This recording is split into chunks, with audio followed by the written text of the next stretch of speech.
Hello Dabblers of the Internet, JP here with another Kings of War battle report, covering my third round at the Clash of Kings 2022 Australia tournament. So if you're interested in watching another tournament battle report, then watch on.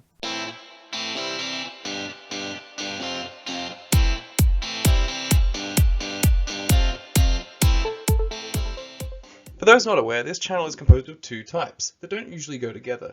You have my, JP, Kings of War battle reports and kind of Kings of War news. I haven't done much news lately. And then you have my wife's stitching content, and we have our channel together.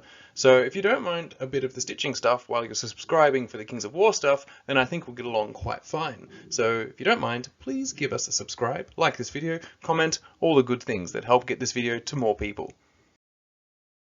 So it's round 3 of the Clash of Kings 2022 tournament, and I have been doing rather well. 2 wins thus far, albeit they are 2 wins that I just scraped through. Everyone watching them has commented saying, I thought you were going to lose, and then I didn't. So how long can I keep this up? Just scraping through at the end with just the right units in the right places, and even in some cases some really lucky rolls. I don't know. But here we go. It's the third game. It's the third game of the day, so it's getting to the end of the day. We've had lunch. I'm getting through that kind of, post-lunch nadir where the mind starts to go down a little bit. And I also had a beer with lunch. Bad idea. Didn't do that on the second day, but on the first day I thought, well, why not? But, guess what? You never really have a beer with lunch, so you're not quite used to it. And I certainly wasn't, but it was very tasty, and the lunch was fantastic at the Soul Cartel. So, I don't really regret it, but in the case of that this might have affected my my mind as I went into this game, then in that case I kind of regret it. But in any case, it's me versus Chris and his Empire of Dust army. And it is quite a nice Empire of Dust army that is made up entirely of old retro models from the early days of Games Workshop. So you've got old skeletons and old Nagash and all these Bone Giants, Zombie Dragon, all these really old kits. If you remember them in the big primary color boxes, I think it must have been 4th edition or 3rd edition. I wasn't actually collecting back then. I came in at 6th edition Warhammer Fantasy as a kid. But if those primary color boxes kind of awaken something in you, then this whole army is made up of that. And it's full model count. It looks amazing. So I think he bounces between Empire of Dust and Undead, because obviously in the early days of Warhammer Fantasy there was no such thing as the Tomb Kings yet, like not a full army of them, and so it's kind of got that ability to do both. So let's take a look at my list first, but we'll go through rather briefly. I have Gargoyles for chaff. Tortured Souls Horde with Sir Jesse's Boots of Striding to help them hit on 4s, so this is my moderate hammer, but they fly. My real hammer are the Abyssal Horseman Regiment with the Brew of Sharpness. Then some of the support pieces include the Cronius, who can deal out a lot of damage, but he also can help heal nearby units thanks to his new abilities. We have the Abyssal Fiend, who really just deals damage but has Inspiring, so that's good. Then I have the Abyssal Champion, and he is here to torpedo anything I need stopped. With his Gnome Glass Shield, he's not likely to die too quickly. The Abyssal Warlock is there for his Inspiring and Bane Chant 2 to strengthen some of the other units. And then finally I have the Manifestation of Baal, who is meant to go off and cause problems, because that's what he's capable of doing with all his fancy special rules. Now, when I talked about all those support pieces, what are they supporting? Well, it is the GUI core, that is the lower Abyssals, and the Despoiler Champion that make up Khaza'ar's Torment, which is the formation that we received in Clash of Kings. So this involves a regiment and a horde of lower abyssals. The regiment I upgraded with the crushing strength, but reduced their defense. And the lower abyssal horde, I had the 5 points, so I gave them healing brew. Why not? And the Despoiler Champion. And for those not familiar with the formation, what it does do is it gives that Despoiler Champion Inspiring, so he's actually quite useful at that point, and an aura of Life Leech +2 to infantry, which in this list would be the lower abyssals.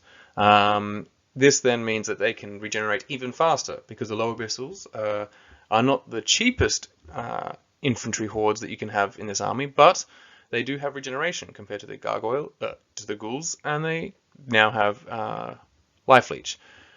If you want to hear more about this list in a bit more detail, I think I talk about it for 10 minutes, go to the first video in this series about Clash of Kings 2022, because that's as much as I'll say here, because it's time to talk about Chris's list. So Chris's Empire of Dust, he called it actually Empire of Dirt, but The Empire of Dust list is not typical to what I'm used to seeing because I haven't played Empire of Dust all that often, but when I have, and then when I've seen them online, usually it contains a few key components that everyone jokingly says are in every Empire of Dust list. Idol of Shobek, your Soul Snare, and the Monolith. These three components are in nearly every list, but these are not to be seen in this list. So already I came in perplexed, which is not a good way to start any kind of battle, being perplexed as to what's going on. But let's run through it. We have 2 regiments of skeleton spearmen. So at first glance, these look like the kinds of units that can just sit back on objectives and hold them because they're spearmen. So, getting rid of them is a little bit harder than getting rid of other kinds of typical skeletons. Then we have a Mummy's Regiment, so they're very hard to get rid of, and punch pretty hard. We have Revenant Cavalry Regiment with the Makwas Potion of the Caterpillar to give them Pathfinder, so they can at least still hit on their 4s all the time. Then we have a Scavengers Regiment, so they're much like my Gargoyles, very good at being chaff, but they're actually quite resilient.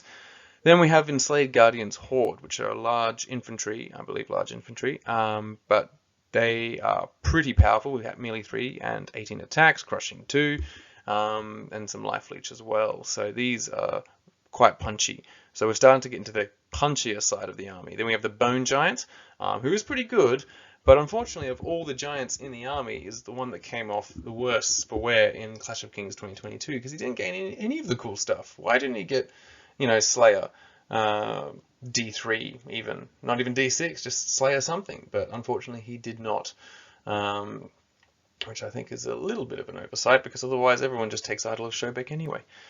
But then we have the real nasty stuff, which is the 2 Empire of Dust Balefire Catapults with the Scarab Jars, which give the units shattering. So these Balefire Catapults, off the top of my head, have the ability to re-roll something. Let me pause and take a look. It has Unholy Fire, which means that it can re-roll up to D3 D3 dice, damage dice, which is really annoying. It makes them very consistent in comparison to other kinds of war machines, but they still have to hit on 5+, so they still have to hit. That's always the hard thing with the war machines. Then we get to some interesting components, including the Ammonite Pharaoh on Royal Chariot, who was upgraded with the new upgrade that comes with Clash of Kings, and that is Raz the Undying. And this comes with a whole lot of cool stuff, not in the least very inspiring and +1 to the route value, but it also has this cool new special rule called Restore Ancient Glory, which is supposed to evoke something like Cetra from Warhammer Fantasy Battles, Tomb Kings. And what this does is it allows skeletons that are within the same combat, so if they're attacking the same unit as Raz the Undying, to use his melee value of 3+. So, Skeleton Spearmen go from 5+ to 3+, which is fantastic. But then even Revenant Cavalry hitting on 4+ become 3+, which is very good too. Even the Bone Giant can benefit from this because he is just a giant walking skeleton. So you can see there's some synergy starting to come out here, whereas before it did look like some disparate pieces, but the stuff starts to come together. So what we have the skeleton components, and then we just have the really tough stuff, like the mummies and the enslaved guardians. And then finally we have a Revenant Champion, who is the only source of surge in this entire list, just to help get things in where they need to be. And he has the Wingbane Cloak, because why not, but he's on a horse to actually get places to do that little bit of surge. And then finally, the thing that I saw and started fixating on, we've talked about my fixation process in previous battle reports, is the Revenant King on Undead Great Flying Worm with the Brew of Sharpness. So this is the dragon of the Empire of Dust list, but it doesn't hit as hard as some of the other dragons because it has melee 4+, so it makes it quite swingy. So the Brew of Sharpness just really helps bring it in line with your other kinds of dragons and other armies. But like a lot of undead stuff, it does have the life leech as well, so it has that ability to gain life back, which is what makes it quite good compared to other dragons who usually don't have a means with which they themselves can heal themselves. Because even like, in the Abyssals, of which I'm very familiar, the Archfiend and Fiend do not have regeneration. And I wish they did, but that's how it is. It'd probably be way too expensive to give them regeneration, so I should just enjoy them the way they are. So that's the kind of list, but it's still, when I saw it, it perplexed me. I knew that Raz the Undying was there to help the skeletons, so I'm like, okay, so that's something I need to think about, and I knew that that Great Flying Worm needed to be stopped. And what do I have to stop big flying things? Well, I have my little torpedo that is the Abyssal Champion with wings. And so that was his target, and then I knew I needed to kill the Pharaoh because I didn't want to have that kind of synergy going off, but then there was still components that I was not quite sure what to do about, such as the Balefire catapults. So let's go into the scenario. It was Pillage for round 3, which is generally quite a good one to have for your third round. Everyone's feeling pretty groggy, pretty tired. I'm just speaking for myself. Maybe everyone else was feeling really fresh, but I was like, whoa. This is usually where I finished with previous tournaments. Obviously, I've only done single day tournaments, 3 games, and so this is usually the end of the line where I'm, it's like this is the end of the marathon. But actually, no, this is a half marathon we're doing because there's still the other half tomorrow. But anyway, Pillage. Oh, let's talk about Pillage. Pillage is a good one because it's just put down the objectives, D3 plus 4. Take turns putting them down, and you just got to hold them at the end of the game. They're all 1 point. That's it. Normal restrictions where you've got to keep them 12 inches apart from each other and 3 inches from blocking terrain, but that's it. And now the cool thing is, and you'll notice here, is that Chris, who is an avid 3D printer, had these objective markers. So let's get the pointer up. So you see them, all these pancakes everywhere with the cool kind of eldritch lightning. These he printed himself. And so they've even got a little slot there where you could probably put a token if you needed to say which one's a 2 point and which one's a 1 point. But in this case, we just split them up according to who got to put them down. So he put down the black ones, I put down the purple ones, and yeah, we took turns because he got to go first. So we just placed them around, and I'll talk about the terrain as well because that kind of helps add some context to then the later deployment. But we have 2 forests, and these are very easy to see here, so forest and forest. Then we have 2 blocking terrains, so that's this rock here, the mini Uluru, and then over here we have this tower that's not really doing much for the game at all. Then we have 2 hills, these sheer rock cliffs, both here in the middle and one right next to my deployment zone, right on the edge. Then we have 2 difficult terrains, so this pond and this wheat field, or sown crops, I think. And then finally some obstacles, 1 obstacle straight along here, and the last obstacle over on the right. So with these terrains set up, because as you go with Blackjack, the terrain is already pre-set up for you, or you just match it to the map, we then put down the objectives. And so he started placing his, and I placed them with some little tactical information for you guys, with the idea that I could hold 2 at once with my nice long horde here. I thought, hey, this is smart. So I put them here and here. So I put down my first one, and then I put down the second one, made sure they were just, they're 12 inches apart, but that's more than enough for a horde of lower abyssals to straddle them both. And why I put them on either side of this forest is I thought, well, if I'm going to be sitting somewhere, I want to sit somewhere that was relatively defensible. And so with that in mind, I knew that I'd be plonking these guys right in the forest, and they could just walk right up and be safe, in inverted commas, in that forest. So yeah, that was the start and maybe the end of my tactical nous. I keep saying nous, but I do like the word. So apologies for anyone that read my article and kept reading nous, but I do like it right now. So let's go into the deployment. We can see it here, but let's zoom in. Starting with Chris's army, we can see exactly as predicted. Not that smart though. I mean, anyone could predict this. Is the skeleton spearmen went here, right onto an objective. So they're on the far right, and then next to them are the Revenant Cavalry with Raz the Undying. So that's that awesome classic chariot, undead chariot. And so they're obviously going together. And these guys have got Pathfinder, so they don't care about any difficult terrain. So they are here to take this flank right on. They're going to ride right down, and I got to stop them. Then we can see the first of the, well, we can see 2 of the Balefire catapults sitting right there, and they've got this awesome firing lane right in front, and so that was freaking me out. So moving along right here, so you can see that apart from this hill blocking some of their sight, they can see to the whole left flank. We then have some other units. So that there is the Revenant Champion. So that's the sole source of surge, and he's on his horse there, ready to support any of these units that need to be surged, which is nearly all of them are surgeable. Then we have the Mummies. So that's that Mummy Regiment here, ready to take that objective, but also to move on over the hill. We have Enslaved Guardians here, behind the blocking terrain, and that's probably not where I would have put them, but I guess they need to go somewhere, and they couldn't go in front of these war machines because then they wouldn't be able to see whatsoever. So here they are. Then we have the Bone Giant, so classic Bone Giant, and next to him we have the Ammonite Pharaoh on Great Flying Worm. Or was it? No, Revenant King. Sorry, I get the titles wrong.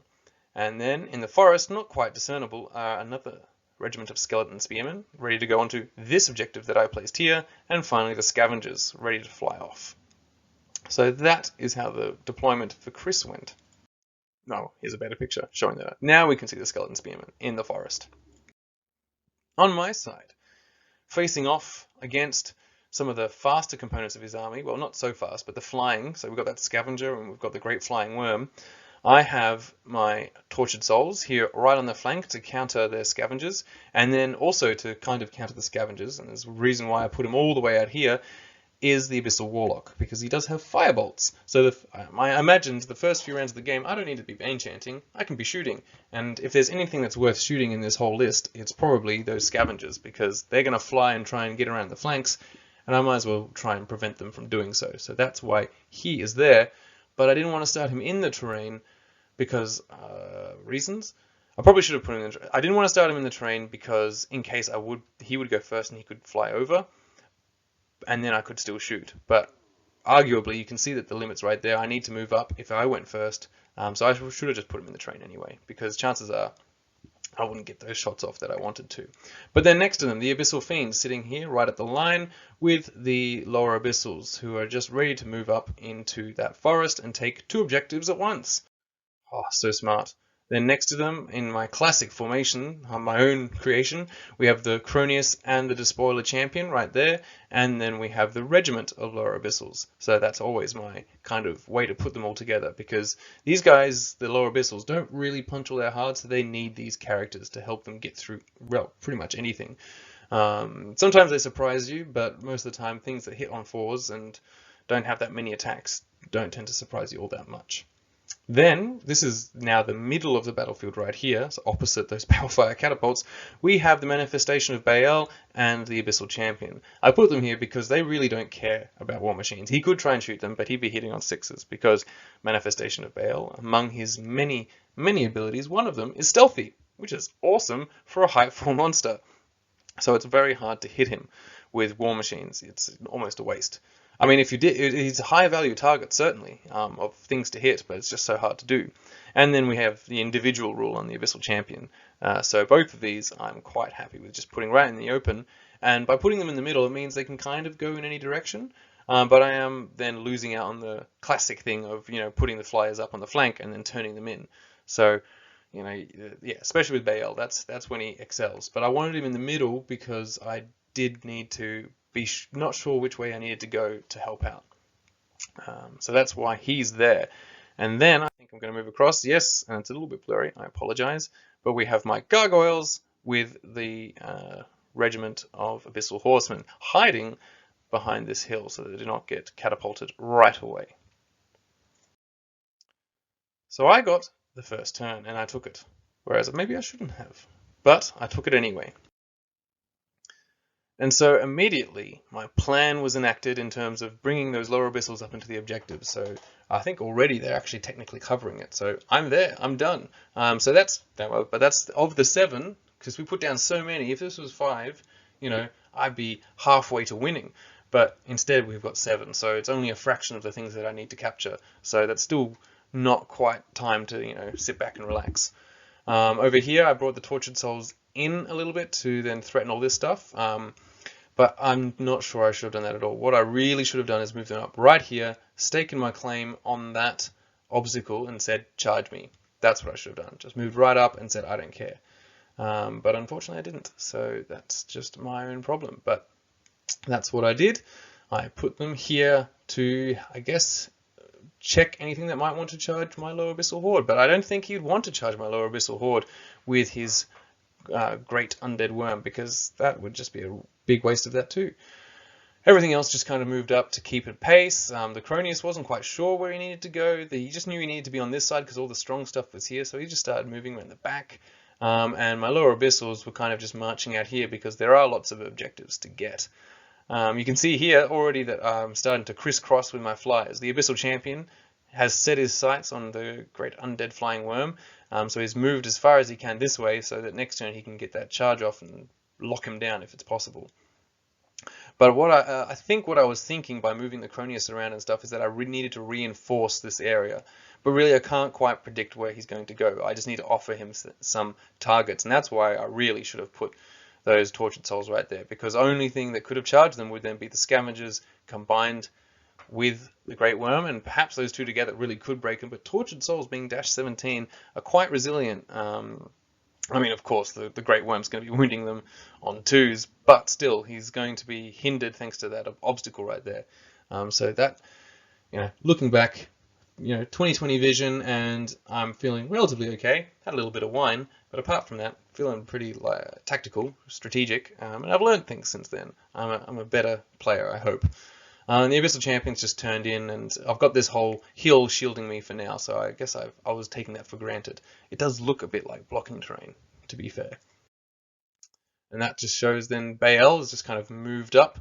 I was thinking of targets for his Lightning Bolt because he does have some good Lightning Bolt potential, and I think it was just going to be on the Chariot, but to what effect, who knows, because it's really not going to do anything to that Chariot. And yeah, the lower Abyssals are just coming over this side. And then we can see here the Abyssal Horsemen have ridden up right as over the whole hill, which maybe I shouldn't have done. Maybe I should have just had them on the hill. But really, I wanted some stuff in the way, but it doesn't really matter because they've still got full line of sight on these horsemen. But I did it also with the gargoyles right in front. The classical tactic. You move into charge range, put the gargoyles in front, and say, "All right, I'm ready to go." But I didn't do it as well as I could have. This is fine. It's a good start.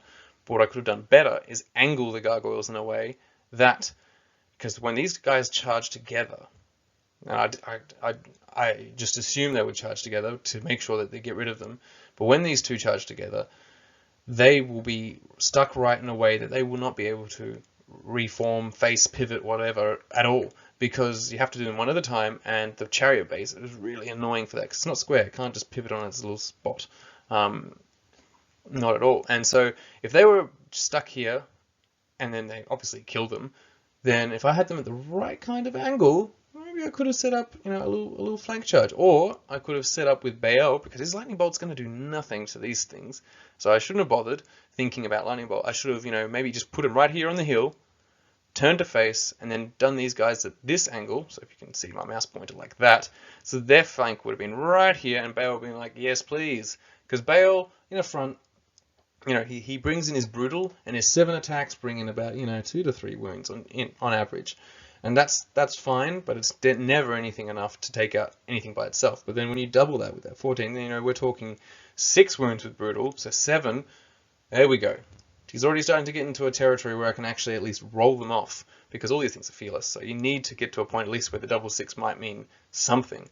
And then if the Abyssal Horsemen are in the same combat, well, fantastic. But I mean, this was a good start, but looking back on it, I'd give myself about a 4 out of 10. I'd say it's all right. You started. At least I haven't thrown the gargoyles into a situation where they'll just get shot to pieces. That's all right, I suppose. And that was it. So I must have done some shooting, but it did nothing. So it's time for Chris's Empire of Dust to retaliate. And retaliate they did, as predicted. They both charged right in. They didn't care whatsoever. They were going to take out those gargoyles and then march on to take out some Abyssal Horsemen if they could. And so imagine if I angled them. They would have been, maybe wouldn't have done even a charge at all. Maybe would have been scared. What if you double ones it and you realize that you're stuck there in combat with gargoyles who are still somehow alive and going to regenerate? And anyway, alternate realities, that kind of stuff. But that's what I should have done. So make sure you angle your chaff, because I did not. So that's what happened there. On this side, the spearmen just move. Now they're on the objectives, so they're probably not going to move for the rest of the game. But everything else is just trying to get around this blocking terrain right here, so just nudging up. They don't want to get into range, because he was measuring a lot of like the Tortured Souls. He was also measuring the range of my Abyssal Fiend that had moved up. He's only got speed 7, but he's still got to stay away from him. So he's just tentatively moving up, not trying to give any charges, and that's fair enough. And then we have the two units over here that are just, well, it's the enslaved guardians in particular, just trying to get around this bloody this blocking terrain. So they're going to take a little while, but the mummies are now securing that objective. So overall, he's winning on objectives. So it's a good thing it's not cumulative in this case. This picture is just a repeat of the last picture, and I think he was about to start shooting, but then he realized he needed to move his little surge guy, so just moved him over here between those two units.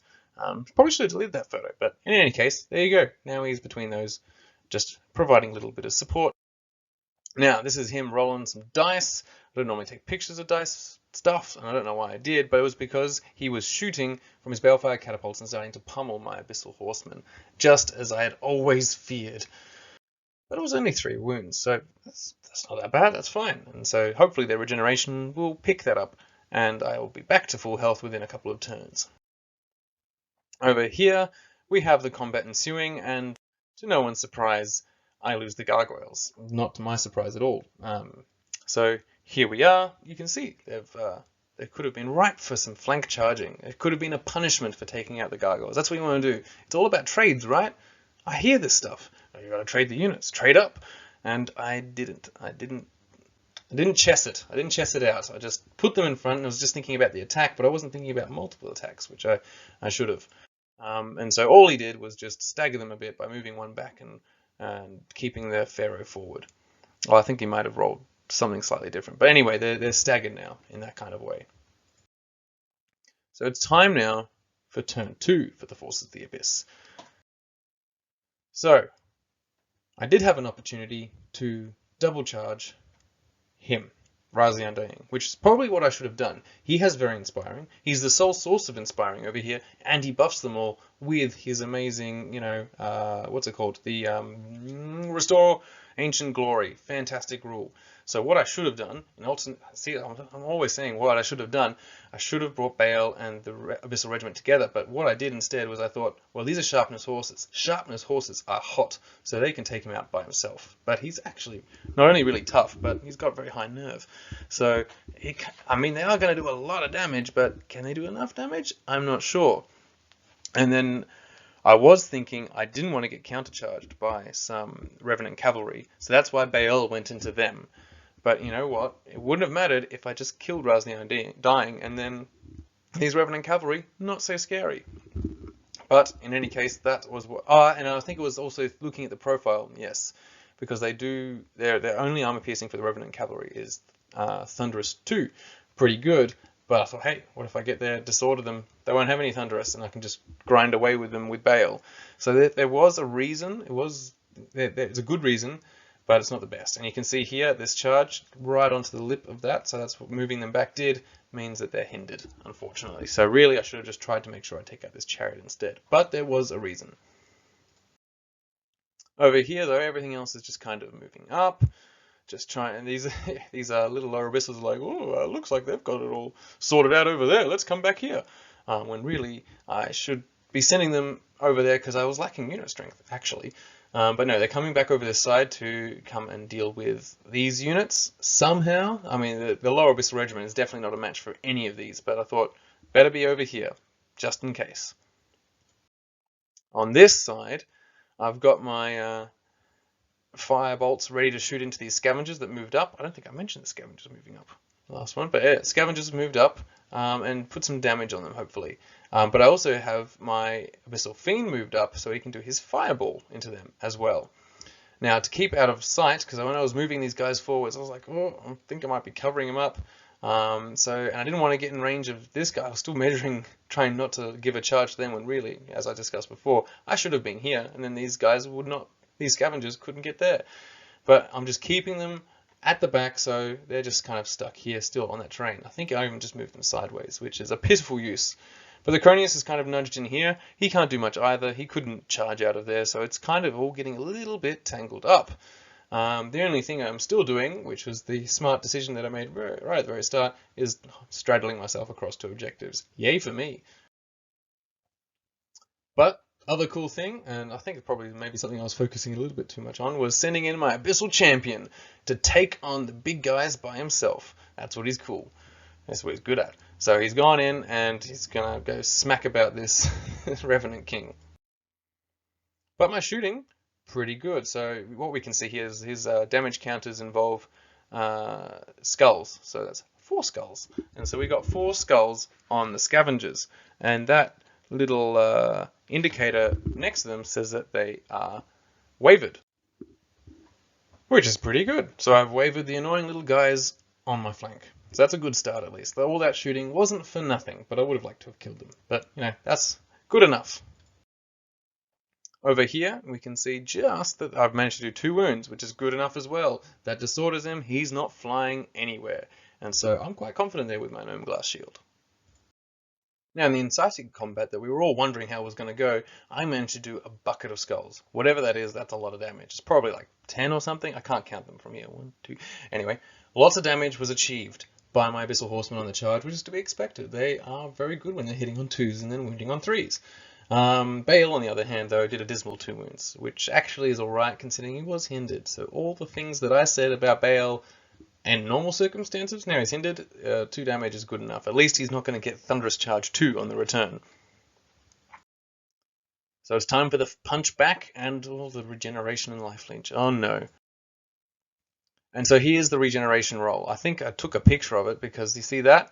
He's regeneration 5+, and there's like boop, boop, boop, boop, boop, boop. There's he regenerated 7 out of the 10. So he's down to 3. So all that wonderful damage that I did on my charge, I only get 1 charge because, now I'm going to stuck in counter charge territory, is gone. And so now he's almost at full health. So I was, that's why I took a picture of the roll. Very good rolling there. Over here, we see the mummies moving up onto the hill, so now they can at least see my army. And we have the enslaved guardians at least moving around the corner, ready to do something if need be. The Revenant champion here is just between those 2 units, just not quite able to see anything really there, but all he needs to do is search. And on this side, we see the skeletons moving up. They were content to just sit on that objective, but now seeing that this might be protracted combat, are moving up slowly to come into the flank. Very, very sneaky. On this side, we have not much else happening beyond the countercharge of the great undead flying worm into my abyssal champion, because he will not stand for being slapped in the side, so he's going to face him like a great undead flying worm. And then the Bone Giant has just moved up a bit to just make sure his boss is okay. It's just like, I got you covered, boss. Yeah, but in bone speech. The Balefire catapults, now that they are bereft of their Abyssal Horseman target, which is their preferred prey, have gone for my Abyssal Fiend and done a very good number of 4 wounds on them. So they're not really wasting time while their other target's stuck in combat. They can shoot other things just fine. And this is the bane of being a really tall monster. So he is now wavered. That's what that shows. So nasty. Over here, we can see that I took 4 wounds, so unfortunately the glass shield is now shattered. That's how it goes, and he's got his 1 wound back, so that you can see that that token now is just a 1, thanks to his life leech 1. So that's not great, but I think I can hold out because he's 13-15, so he's pretty good for a single character. Over here, we start getting punched back, but only 2 wounds on my Manifestation of Baal from the cavalry, which is fair enough. They don't actually have that many attacks, and they're hitting on their 4s. I think it's 4s. Let me just check. Yes, it's 4s. I was saying it before, I just actually hadn't checked to make sure. But yes, hitting on 4s, so, it's not going to be all that much damage when I'm defense 5. Then in the other combat, I take a number of wounds. I was on 1 before, thanks to my regenerations, and now I've taken 3 more, so just getting chipped away. But I think we're going to grind here for a little while. Now, apologies for these pictures being rather dark. You'll notice they're getting darker as we go along, but the light was diminishing from the outside, and the indoor lighting wasn't very good in terms of I think the nearest lights were quite far away. It looked fine to the eye, but with my shadow casting over it from the lights behind us, it's just, not the best pictures, unfortunately. So that was the extent of the damage that I took. It's time for turn 3, and maybe I can fix things up, but that means I have to actually figure out what I'm doing. So, to face the army that is advancing here, that is the enslaved guardians and these mummies, I did start to actually move this unit, this lower abyssal horde. So I just kind of turned it slightly, still straddling those 2 objectives, but just in a way that I don't accidentally give up any kind of flank. The Cronius still doesn't know quite what to do. I don't know if I want to move out here. I don't want to be charged by the Great Flying Worm, but he can't charge me anyway, so maybe I should have. But I wanted to support this side, so I just kind of moved this way. But really what I should be doing is getting out there. But at least the Tortured Souls are getting out there. They've managed to make it across the pond. Hooray! And we'll at least start threatening things over here. But I think it's a little bit too late, because what I really should have done, another tactical time, JP's tactical time, always done in the past tense. What I should have done is, when this Abyssal Champion made his move and jumped in, these guys, or these guys, any of the slightly faster things should have been ready to pounce. Be it take on the guy in the flank, or at least take on the Bone Giant by itself, so that I don't have to worry about any reprimand from something powerful. But instead, everything was kind of just a little bit delayed, and mostly due to my poor usage of these units and poor deployment, because I knew right from the outset that my torpedo was going to go there, but I didn't know he was going to stay there. I thought I was going to be chasing him around this worm. But in any case, I should have had some of these things ready to go. For instance, if the Tortured Souls were here, they could have then charged to any number of these units, and everything would have been quite interesting, instead of everything still being stuck on my side. And my Abyssal Warlock is still fixated on killing these scavengers, because they have not died yet, and I do need them dead. It would be pretty bad if I just let them live now, because they will heal themselves slowly with their life leech. But the real annoying stick in my side is that this Abyssal Fiend is wavered, so he's just going to sit there for a turn and hold things up. So over here, obviously, I've countercharged. That's what I've done. No surprises there. Perhaps what I should have done is that I should have declared a charge. I don't think I can, maybe? I'm not sure if I could have declared a charge with the Abyssal Horseman. No, I probably can't do a corkscrew charge in this kind of angle. But certainly Bael could have done a charge onto him. I think that would then move these guys sideways. He could have declared a charge. So that might have been interesting instead, but I did not, unfortunately. I just countercharged front and front, right back into the same units. So we shall grind on, but at least I'm not hindered in this case. I think if I did that, I would have been hindered. So is a hindered flank good? I think it's alright. But anyway. Over here, I'm shooting. But I didn't get rid of them. So they continue to live, but I think I wavered them again, because they will be there next turn by memory. Over here, this combat, so things started happening pretty fast, and obviously I didn't get a picture off until now, but there wasn't that much else to do. I managed to kill that Pharaoh. So I guess it's okay. I didn't really need to flank charge with Bael, because now these Abyssal Horsemen are ready to take on everything else. They've killed one thing, they've only got 3 wounds on them, the whole flank is them for the taking, because these are just skeleton units. Easy. On this side, we've got a few more wounds, 2 more wounds from this Abyssal Champion. He's only got 5 attacks, so he's done another 2. He's very consistently rolling his 2 damage out there, which is really good. He's still grounding him. He's like, no, you're not going anywhere. Just chopping into his wings. Reminiscent of Midnight Mass, if anyone's seen that last episode. You definitely got to watch Midnight Mass on Netflix. But anyway, chopping the wings, that's what I'm doing. So now he's grounded. What can fight back? Well, those spearmen that were sneaking up made their move, going into the flank of Bael. So now Bael's getting attacked from the front and the side. The only respite he's getting from this side attack is that it's a hindered charge, because there's this thing here, these planes, so they're getting on 6s. So I'm not really scared about, even if it's a lot of attacks, it's still just 6s. It is 30, because they are a regiment with spears, but it's not the end of the world. And these guys still don't have their Thunderous either, so overall, pretty happy. What I'm not happy about now are the Balefire Catapults. This denotes, what we all know what this angle would mean. It means that something on here is shooting something here, and so I'm about to get shot. And they do a pretty good job. They do 3 damage now. So they're just getting consistent, just getting extra wounds on top. But unfortunately, with that shattering, just that 1 extra, that means that there's actually 7 damage. And these guys are 14, 16, so on average, you roll a 7, you got them. You got them wavered, and they got wavered. And, I think talking to some other guys after games, some of them, especially if anyone's familiar with Matt Curtis, he's definitely not a fan of the Abyssal Horseman, just because of that low nerve value, you know, the 14, 16. And I get it. It is really low. Like when you get 7 damage on them and then they can get wavered, just like, ah. But I mean, they do have fury, so usually that's not a problem. But in this case, when you're getting bombarded, it really is a problem. So now they're wavered. And so what that really means is they're just going to get shot again. That's the worst part. I don't mind if they were just stuck there in general, because, you know, there's still turns left of the game.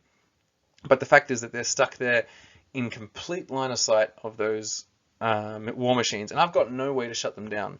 So that's what I really wish I had. I just wish I had some things to be shutting these guys down. Now, one person that could have shut them down, perhaps, could have been this little individual here. He could have been heading off in that direction by this point. But, you know, that's just to save the other side, and sending individuals into kill war machines is never always that reliable. You think you're going to take them right out, but even with your triple attacks, it's still not that many attacks compared to actually sending in a unit. So I'm stuck here, and what you're seeing now is that the Bone Giant has been surged in. So it did the full, you know, turned about, and then the Revenant champion here came along and was like, here, a surge for you, and so has surged that Bone Giant in. So that's the first surge of the game, and it's been used to great effect, getting a nice double combat going on here. And Abyssal Champion definitely can't handle this much pressure, because you can see he's been regenerating. He's on 2 now, so he had 4 before. He was doing pretty good, but he can't handle 2 ultra strong units pounding into him. And so in this combat, you can see there's really just wasn't that many wounds inflicted, and so no big deal, right? But unfortunately for the Abyssal Champion, it was a big deal. Not the actual mammoth, but it was a big deal in terms of he just couldn't handle the pressure, the bone pressure. So now the Great Worm is unleashed. It's time for me to mobilize. And so mobilize I do. The Abyssal Fiend is now freed of his wavering position, so he's moved up, and at the same time I've sent forth my Tortured Souls to take on that Bone Giant. Unfortunately, this is probably not the best way to be using them, because I should have been holding back just a little bit. Since I am coming into the party late, I didn't bring them up in time. What I should have done is probably held them back and maybe just invited him to charge with his Great Unflying Worm, but instead I've thrown the Tortured Souls out by themselves with no support. It's not a double charge. Not that I think I can fit a double charge in there, unfortunately, thanks to that blocking terrain. But yeah, it's not the best situation for them. But you know, they do pack a pretty good punch. They have good armor penetration power thanks to that Thunderous and their crushing strength. But you know, I'm just kind of wishing that they went in with one of these lads over here. And then yes, I'm still aiming at these wavered scavengers because I got to get rid of them. Maybe I should have been Bane chanting these guys instead, but he was fixated. He had the firebolts, and he's the only one with this kind of firepower. Over here, well, wavered Horseman. What are you going to do? And Bale's kind of just stuck in a bind, so he's just going to keep punching into the Revenant Cavalry and hopefully get rid of them, but really he's stuck. And so seeing this and realizing, oh my gosh, my awesome, this is a lot of points here. These guys are stuck. I need reinforcements. So I started bringing over these lower abyssals right here. I'm like, I gotta go. But you know, I was starting to panic. But I was also getting tired. But mostly it was panic. So this is where I was getting a little bit, dumb in the brain. And so what I did do, I moved these guys here. So maybe that's smart, maybe it's not. But what I didn't do is I didn't measure the distance between the mummies and my lower abyssals. And at this point, so this game had been going for a reasonable amount of time, I guess, because some of my friends were coming over to look at the table, and they told me later that they were saying, "Oh, I hope he sees that." But you can't say in a tournament, "Hey, did you notice that you're actually in range?" So it was fair enough.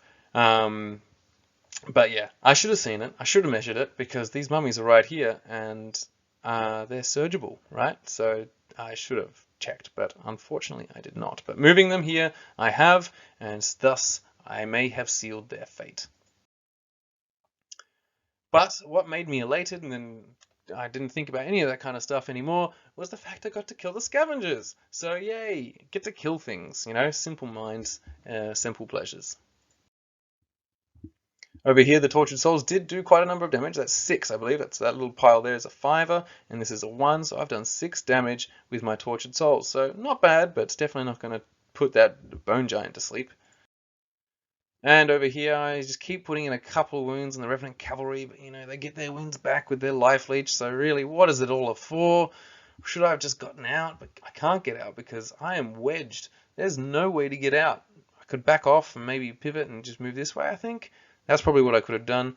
But yes, unfortunately, I feel like I was rather stuck and I didn't do very well. So in this point, I should have. I can totally just move out. I should have just gotten away and out of there. But I didn't.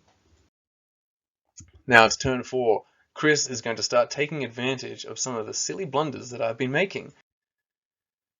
And so the first one is to do a little bit more damage. You can see 1 damage there, just a little bit. 1 damage with the Balefire Catapults. And that was enough to waver them because it's a pretty easy roll at this point. Once you get him past 7, so now it's 8, he only needs to roll a 6 to get that 14 and waver me. So waver me he did. In fact, wavering is what he wants to do. If he rolled hot and then rolled, and got rid of them, Bale's inspiring, and so it would have been fine. The likelihood that he would get it again is quite low, but instead he's getting the wavering, so it stands. It's unfortunate, is what it is. But you can't blame the dice. I got them into this situation, and perhaps it wouldn't have happened if I started moving things around differently. And so, as a consequence, you can see that Bale, being he, took 8 damage in the end. It's just when these guys stopped being hindered and started actually doing some real damage, because they were hindered before because of this obstacle, I started really taking a whole lot of damage, and so I was gone. Because he's also 14-16, and he must have rolled reasonably hot to get rid of him. I think that's what these dice are here. That's the 10. So, it's still pretty hard, but he's also 14-16. So when he's taken 8 damage, you only need to roll another 8 twice. And so that's what they must have done. And so off goes Bael, and there goes my inspiring, leaving these horsemen looking at not only all the shooting, but also 2 whole units that are feeling pretty fresh. But what they do is they just kind of step back as their solution. It's like, whoa, we're just going to let those fireworks play out because we can't do as much damage as 2 Balefire Catapults. Fair enough. Over here, this is just the aftermath. I was taking pictures less and less. Maybe it's just a symptom of me starting to lose my units and pulling them away and going, oh.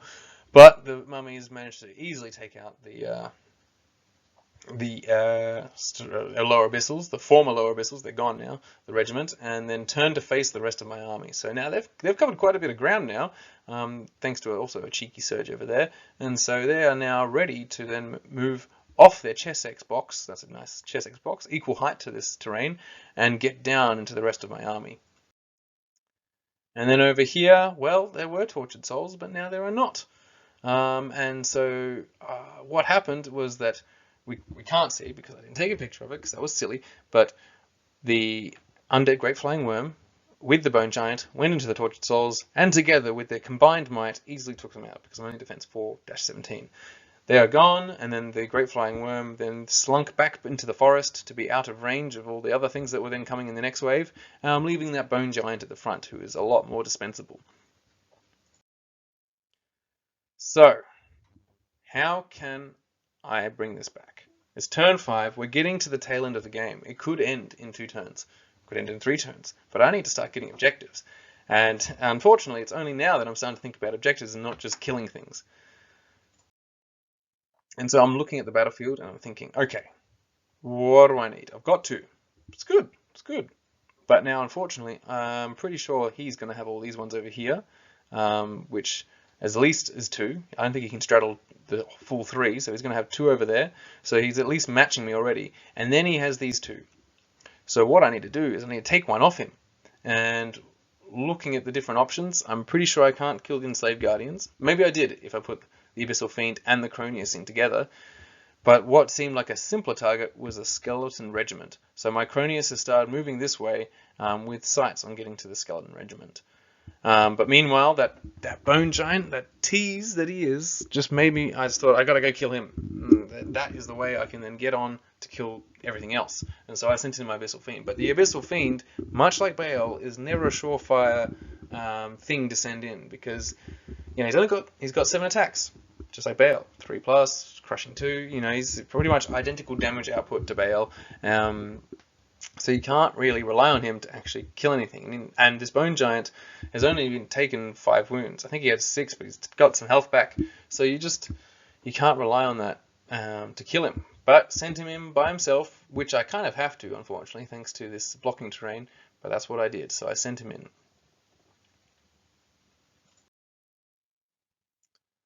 And over here, well, what can you do? Regenerate a bit, apparently. So there's 4. So I've gone down from my 8 damage that I had before, well, 7 I think it was, down to 4. So that's pretty good. At least I'm regenerating.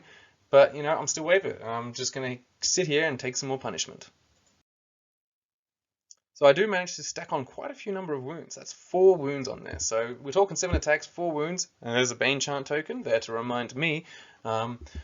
So I started using Bane Chant, and so yeah, I was really punching in.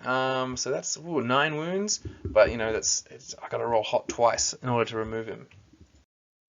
So can I survive Chris's turn 5? Well, as expected, the skeleton units just keep backing off into their different directions, just going, well, we're just going to hold some objectives, and you can just stand there and get shot. And so I think he's expecting, rightly so, that these are Revenant Cavalry can't get taken off. So even if somehow he stops wavering me with those, which is very fair, he could just completely miss. He's just moved, got that train in between, sent the Spearman over here, so I can't take on the Spearman, which will be easier to kill for sure, especially in a flank or something. So I just have to go after them. And that would be a hindered charge, so it would be unlikely to work. So that is pretty smart. And over here, well, just like we did with the Tortured Souls, I'm now copying it from the dragon, the Great Undead Flying Worm, and the Bone Giant together. So they're both going in, just like with the Tortured Souls. And the Spearmen are just sitting there, just cackling away, or grinning, because they're just skulls. The mummies have moved up, but what's really apparent in this picture, and it's probably the saddest thing of all, is that those Abyssal Horsemen are gone. And so obviously removing them, I didn't take a picture because I felt so sad. So they just got wavered for 2 turns and then finally died. So those Balefire catapults, they paid for themselves very easily. So with that whole flank gone, it's turn 6 and I need to get that single objective. So I send in the Cronius on his last mission by himself, alone, which he shouldn't have been. Really, he should be going in there with the Abyssal Fiend to take out those Spearmen. And even if I did, which is unlikely because he's very swingy with his, d6 plus 6 attacks and all that kind of stuff, he still has to contend with the fact that there's still actually 2 unit strength there. We've still got the Bone Giant and the Great Undead Flying Worm. So I have to contend with those 2, and that will just mean that they have the objective. So I'm kind of stuck here. But I was thinking, what if I'd use my Warlock, shoot that Bone Giant? But even then, it would still be a contested objective, and he would still hold 3 others, and I hold 2. So it's not the solution that I was after, even if I was thinking of it. It's turn 6, and the Empire of Dust grinds on. And so here we can see that the mummies have moved ready to take on my flank. Turn 6 means that all they need is a nice cheeky surge from this Revenant King to get into the flank and take that out. If they take that out, they do a strong, strong victory, because then I will be holding nothing at all. Now, over on the left, you'll notice, because of not taking out those Spearmen, because how could I take those Spearmen out, you'll see that I managed to just cop in a flank charge. But what's amazing is that we see that the Bone Giant is indeed gone. Why I didn't take a picture of this, I don't know. I don't think I was running close to the clock, but I did manage to shoot the Bone Giant off with those firebolts. So he's dead, so that's kind of cool. But unfortunately, I'm still copying a flank charge from a Great Undead Flying Worm with the Brew of Sharpness. It is a hindered charge, but that's small commiserations for the fact that I'm getting a flank charge on my Cronius. That's always how my Cronius dies, is flank charges. I think, is it me? No, it's definitely the Cronius. So this is really all I have left down here. And so we can see that this is going to be really hurting quite soon. Enough that it did 7 damage, and then I believe he died. C'est la vie, Cronius. And then this is the final picture of the game. We saw these guys go in. They did a whole 10 wounds, but the lower Abyssals, they didn't care. Because you need to roll a 12 to get rid of them with that. It's a really hot dice, and you need it twice. So yeah, they didn't mind. So they took that flank charge like a champ, which is good on them, but is still not quite enough. It meant that I did hold those 2 objectives, so that's good, but unfortunately it is pretty much a very big defeat. And so this is where my 3rd day finishes. So I had my 2 victories where I rose up to the heights of the tournament. I didn't really. These are such close victories that the victory points didn't accumulate to much. And then I had this downfall against the Empire of Dust. I just couldn't outgrind the grind. Not that his army was that grindy, it was actually very punchy for a Empire of Dust list. But yes, now I've learned a lot of things about the Empire of Dust, and so I consider myself a better player. There's components of my army that I will learn to use better, and even the Despoiler champion, who's not here because I think he died, to the mummies perhaps.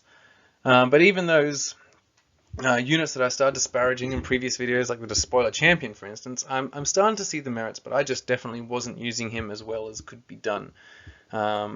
Because yes, what I should be doing is he should be getting into the flanks with other combats, adding his brutal where brutal is not present, because he brings the brutal, he has his crushing too, so that's pretty cool. And so I should have been using that a bit better. And definitely the way I was positioning my monsters throughout this game, like the Cronius and the Abyssal Fiend, they were just getting in the way, and they weren't getting where they weren't setting up anything. And so I really should have been a bit more aggressive, getting them out there while my Abyssal Champion was doing all the work. He was doing a lot of good work that needed to be backed up by the rest of my army, and I just didn't do that. All I did was really focus on, yes, the Abyssal Champion, shooting some scavengers, trying to take out Raz the Undying, and then, holding this objective. So only one of those things, or 2 of those things succeeded. The Abyssal Champion did his job for 2 whole turns, and I managed to hold this objective for the whole game. So there's some good things, but I definitely need to work on the other components. What would I do to deal with the Balefire catapults, however? Well, that's perhaps something that the Manifestation of Baal could have dealt with. I could have gone in there, 21 attacks, he would have deleted 1, and then the other, and then maybe held the horsemen back for a bit, because he could have just sat back. There's no surge to help those Revenant cavalry move any faster, and so perhaps that would have been a good move instead. But I wanted to get the jump on them. I was so keen moving everything up, and so perhaps I shouldn't have, because I did have enough objectives. I've got the 2 here. There's 1 also in near my deployment zone, so I could have had 3 very easily, while the Manifestation of Baal could have been messing up some of those war machines, because that was crossing my mind. But perhaps that's just too much of that's not a very good use of the Manifestation of Baal. But I feel like what he did in this game wasn't a good use of him either, so that probably would have been superior. Perhaps the Torpedo didn't need to, the Abyssal Champion, didn't need to go after the worm, but the fact that it had Brew of Sharpness really kind of put a target on him that it made me go, oh, I need to take him out, because what if he does this?